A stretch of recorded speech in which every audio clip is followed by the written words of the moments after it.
আসসালামু আলাইকুম, সবাই কেমন আছেন? আমি আলহামদুলিল্লাহ ভালো আছি। আজকে আমি আপনাদেরকে দেখাবো মাটির চুলা কিভাবে তৈরি করতে হয়।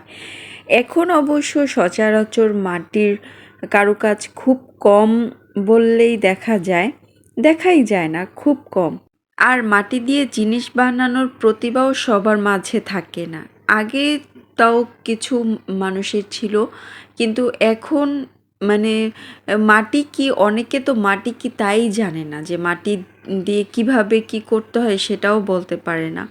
এখন আসলে ফোনের যুগ, ইন্টারনেটের যুগ হওয়াতে কেউ আসলে ওই রকম প্র্যাকটিক্যালি কোনো কিছুই করে না, ট্রাই করে না। ওই যে দেখে, চোখের দেখাই শেষ। তো আজকে দেখাবো কিভাবে মাটির চুলা সুন্দর করে, ছোট্ট একটা সুন্দর মাটির চুলা কিভাবে তৈরি করতেছে আমার ভাবি তৈরি করতেছে। আমার অবশ্যই এইসব মাটি, এই কারুকাজ, মাটি দিয়ে কাজ করার অভিজ্ঞতা খুবই কম, না পারলেই, পারি না বললেই চলে। তো এটা হচ্ছে আমার ভাবি করতেছে। মাটিগুলো ভালো করে প্রথমে চ্যাটকে নিয়েছে, এরপর সুন্দর একটা দইয়ের পাত্রে ওই মাটিগুলো বসাইছে, নিজের আইডিয়া অনুযায়ী বসাইছে। বসানোর পর কয়েকদিন রোদে দেওয়ার পর যখন একটু শক্ত হয়ে আসছে, তখন এটাকে একটা ছুরির সাহায্যে ছাইচা নিতেছে। এটা হইতেছে যে ছাঁচা শেষ হওয়ার পর একটা সুন্দর শেপ আনার জন্য সুন্দর করে ছাইচা নিতেছে।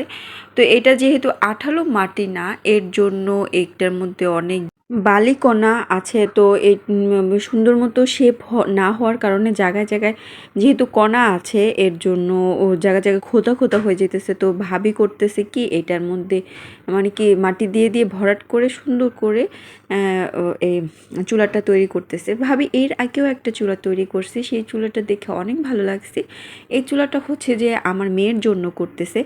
তো আমি ভাবলাম, যেহেতু এত সুন্দর একটা প্রতিভা ভাবির মাঝে আছে, তার জন্য আমি একটু ভিডিও করে নিলাম আপনাদেরকেও দেখানোর জন্য, আর তার প্রতিভাটা তুলে ধরার জন্য এই ভিডিওটা করা। তো এই চুলাটা আমার মেয়ের জন্য করে দিতেছে।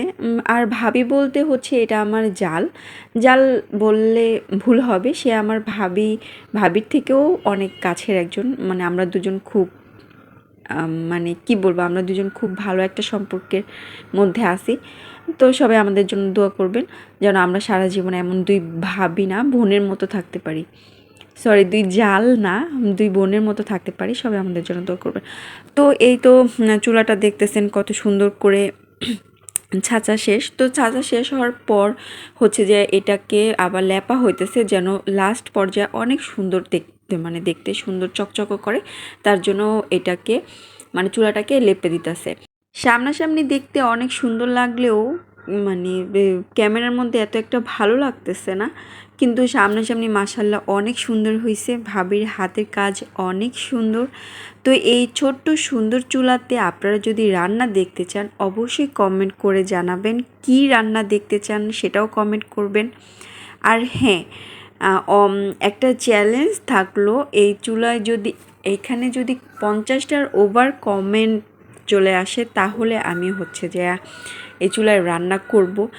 আর যদি দেখি যে না, এত একটা সাড়া আসে নাই, তাহলে আর এত কষ্ট করে মাটির চুলায় রান্না করব না। তো ভিডিওটা কেমন লাগছে আর চুলাটা কেমন হয়েছে অবশ্যই জানাবেন কমেন্ট করে। আপনারা তো কমেন্টই করেন না, কিছু একটা জিনিস দেখলে সেটা কমেন্ট করে জানালে সবারই ভালো লাগে, আমারও ভালো লাগে আর আপনাদেরও ভালো লাগবে। তো আজকের মতো এখানেই বিদায়, সবাইকে আল্লাহ হাফেজ।